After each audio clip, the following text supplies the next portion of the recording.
Good morning बच्चों। कक्षा 8 पाँचवा लेसन कोयला और पेट्रोलियम के बारे में अपने पढ़ेंगे।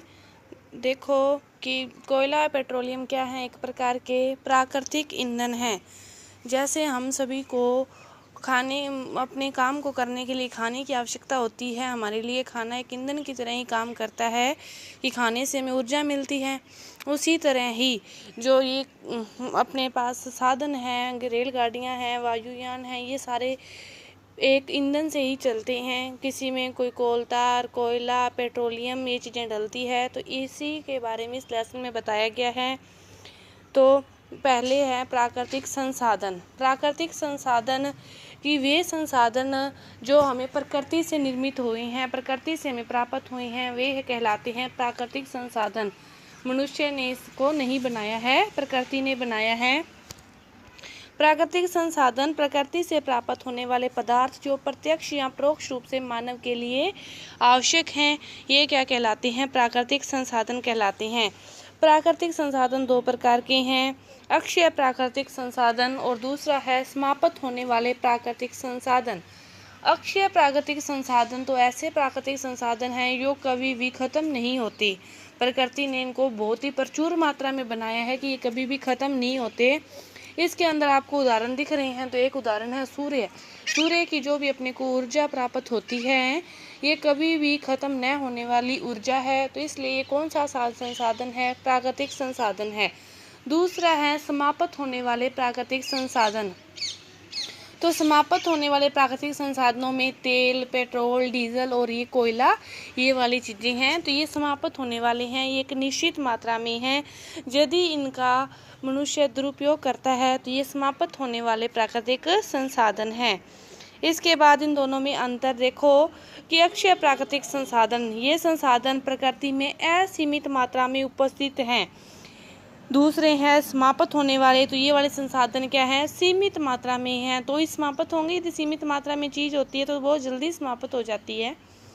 अक्षय में कि ये मानवीय क्रियाकलापों से समाप्त होने वाले नहीं हैं, लेकिन जो समाप्त होने वाले हैं ये मानव यदि इनका दुरुपयोग करता है तो ये क्या होंगे? समाप्त हो जाएंगे।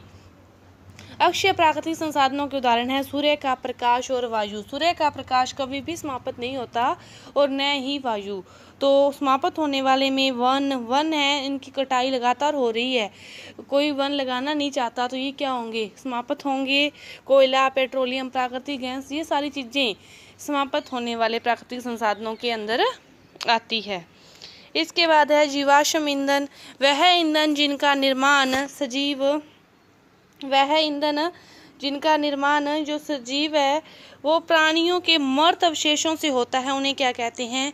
जीवाश्म ईंधन कहते हैं। कोयला, पेट्रोलियम, प्राकृतिक गैस, ये क्या है? जीवाश्म ईंधन है। जीवाश्म ईंधन का निर्माण सजीवों के मृत अवशेषों से लाखों वर्ष पहले हुआ था। कि जब धरती की उथल पुथल हुई थी तो कुछ चीज़ें हैं वो बहुत ही नीचे दब गई थी, तो उन्हीं से इनका क्या होता है? निर्माण हुआ था। जीवाश्म ईंधन है वो समाप्त होने वाले संसाधन हैं, ये भी समाप्त होने वाले संसाधन हैं। इनकी मात्रा भी क्या है? असीमित ही है। इसके बाद आता है कोयला। कोयला काला और कठोर होता है। सभी ने ही देखा होगा कोयला कैसा होता है, काला व कठोर होता है। लाखों वर्ष तक लकड़ी या जीव उच्च दाब तक जमीन में अंदर दबे रहते हैं। लाखों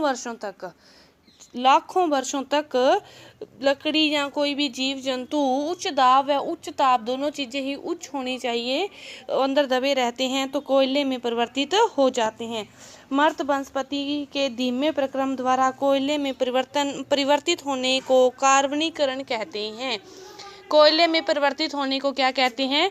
कार्बनीकरण कहते हैं। इसके बाद कोयले से प्राप्त उत्पाद। कोयले से 3 प्रकार के उत्पाद प्राप्त होते हैं, कोक, कोलतार और कोयला गैस। कोक यह कठोर व काला पदार्थ है और ये कार्बन का सबसे शुद्ध रूप है। कोक क्या है?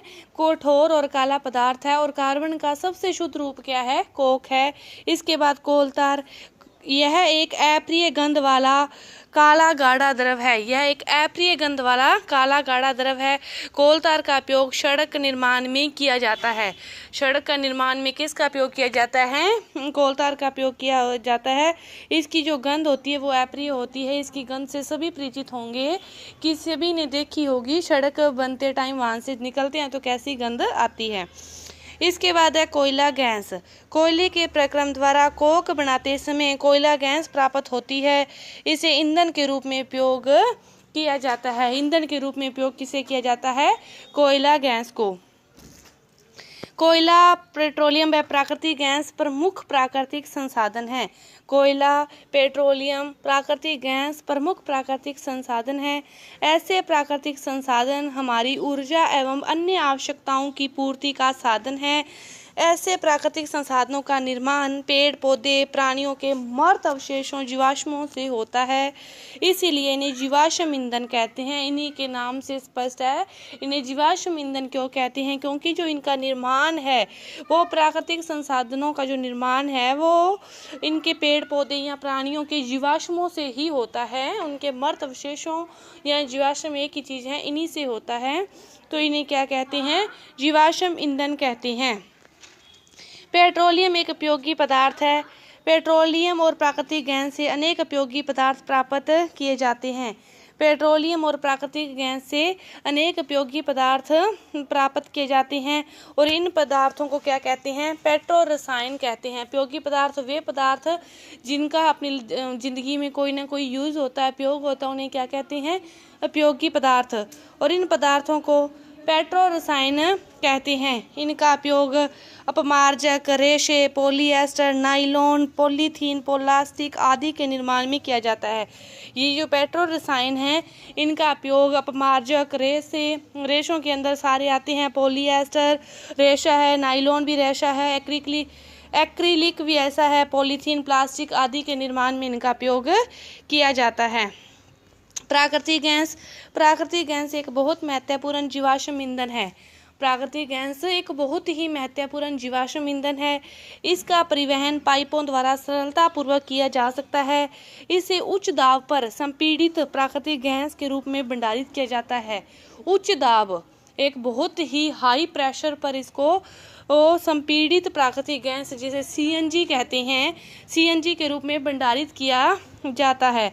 सीएनजी कम प्रदूषणकारी और स्वच्छ ईंधन है। जो सीएनजी है वो दूसरे ईंधनों की अपेक्षा कम तो प्रदूषणकारी है। जो दूसरे ईंधन हैं वो बहुत प्रदूषण फैलाते हैं, ये तो क्या है? कम प्रदूषणकारी है एवं स्वच्छ ईंधन है। पेट्रोलियम के संघटक में पहला है मिट्टी का तेल। ये पेट्रोलियम का ही संघटक है। संघटक का अर्थ है कि पेट्रोल को जब बनाते हैं तो कई प्रक्रमों से गुजरना पड़ता है और ऊपर के जो अच्छे पदार्थ होते हैं वो पेट्रोल, डीजल के रूप में निकलते हैं। लास्ट में जो बचते हैं वो है मिट्टी का तेल, कोक, ऐसे कुछ बचते हैं। तो मिट्टी का तेल है स्टोव, लैंप, जेट, वायुयान के लिए ये इनका ईंधन का यूज़ करते हैं। इसको कहाँ यूज़ करते हैं? डीजल को भारी मोटर वाहनों में, विद्युत जनरेटरों में करते हैं। इसके बाद जीवाश्म ईंधन वायु प्रदूषण का कारक है। जीवाश्म ईंधन का जलना वायु प्रदूषण का प्रमुख कारण है। इससे अनेक तरह के पर्यावरणीय समस्याएं उत्पन्न हो जाती है। अतः यह आवश्यक है कि हम इन ईंधनों का उपयोग तभी करें जब नितांत आवश्यक हो, जब हमें पूर्ण आवश्यकता हो तभी इनका उपयोग करें, दुरुपयोग ना करें। इसके बाद कुछ प्राकृतिक संसाधन सीमित हैं। कोयला और पेट्रोलियम जीवाश्म ईंधन है। मृत जीवों के ईंधन में परिवर्तन करने के लिए लाखों वर्ष का समय लग जाता है। दूसरी ओर इसके कुछ भंडार कुछ 100 वर्षों तक चलने वाले हैं। इनकी जो सीमित मात्रा है तो ये कुछ ही वर्षों तक चलेंगे। इसमें देखो डीजल बचाएं, इनको बचाने के लिए कुछ उपाय हैं। यहाँ तक संभव हो गाड़ी सामान में मध्यम गति से चलाएं, कभी कम कभी ज़्यादा ना चलाएं। यातायात लाइटों और जहाँ आपको प्रतीक्षा करनी पड़े गाड़ी का इंजन बंद कर दें। टायरों का दाब सही रखिए और गाड़ी का नियमित रख रखाव सुरक्षित रखिए। इसके बाद इस पार्ट में आपने क्या सीखा वो पॉइंट है कि कोयला, पेट्रोलियम, प्राकृतिक गैस जीवाश्म ईंधन है। जीवाश्म ईंधन का निर्माण सजीवों के मृत अवशेषों से लाखों वर्ष पूर्व हुआ था। जीवाश्म ईंधन समाप्त होने वाले संसाधन हैं। कोल, तार, कोयला, गैस कोयले से प्राप्त उत्पाद हैं। पेट्रोलियम के परिष्करण से पेट्रोलियम गैस, पेट्रोल, डीजल, मिट्टी का तेल, पैराफिन, स्नेहक तेल आदि प्राप्त होते हैं। कोयला और पेट्रोलियम के संसाधन सीमित हैं और हमें इनका न्यायोचित उपयोग ही करना चाहिए, दुरुपयोग नहीं करना चाहिए। धन्यवाद।